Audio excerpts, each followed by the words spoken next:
Tale of Dodgeball, yes, this is a story that must be told. Sit for a moment and let us spin this tale. You see, in the days before, there was a game of pitch combat where we could directly strike another child within the school, and it'd be totally okay. It was that of Dodgeball.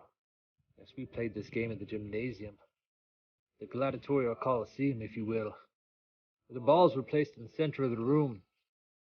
Upon the teacher blowing the whistle, we would all rush towards the balls, attempting to grab them and strike the player on the other team, causing them to be out for the game. Yes, but if they caught our volley, well, we would be out. They could also deflect it with a ball they had in their hands and continue their raging attacks. But on one such day, our class was taking on the championship team, a team that had reigned victorious for all of the years. This team had a secret weapon. It was that of a child by the name of Matthew. Well, Matthew had been held back a year, his parents saying that he needed to mature further before he was ready for the next grade. Matthew, he had a distinct physical advantage because of this. His hands like that of a middle school baseball player. His size and stature much larger than that of all the other children. His cat-like reflexes. He could easily evade the attacks from the opposing teams on the dodgeball court. But on this day, we would take our turn in an attempt to dethrone them from their seat. I remember the day. It was hot in the gymnasium. The air conditioner was not working properly. Sweat was dripping from our brow onto the hardwood surface. The teacher placed the balls in the center of the room. We peered and gazed. The gladiators on the other side of the room, and Matthew stood at the ready. My friend Timothy and I, we were strong players, but not the strongest.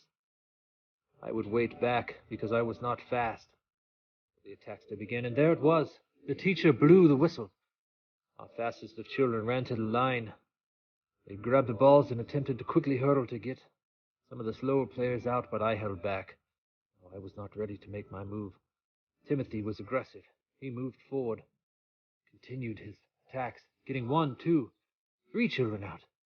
We were gaining ground. But then Matthew came out of nowhere, striking 4 or 5 of our own teammates out. Yes, the numbers quickly dwindled. You can hear the screams of children being struck in the arms, the legs, the chest, and sometimes even in the face. The whizzing of the rubber balls past our head were like bullets in the trenches. But there we were. Our numbers continued to dwindle, while theirs stayed steady. But then Timothy had another attack. He took out many of their opponents. But now it was just Timmy, myself, and Matthew. Matthew holding 2 balls in his hands, Timmy with 1. Matthew made his attack towards Timmy. Timmy deflected it, the ball bouncing and coming towards me into my hands. Quickly, Timothy arched his next fire, shot it directly at Matthew. Matthew dodged it and fired another one back, striking Timmy in the face. But I had my ball left, and it was my turn to make my shot. I aimed true. I released the ball as fast as I could. In the air, it felt like forever. Would it make its mark? It did. It struck Matthew, taking out the great titan that he was. We had become victorious. And on this day, it was not just about us winning, no. We had feared that we would never be the ones who would free all of the other classes from the tyranny of Matthew in his gladiatorial classroom. Yes, dodgeball was a great game, as this story was repeated through many of the schools in many of the parts of the country. For those days were good indeed.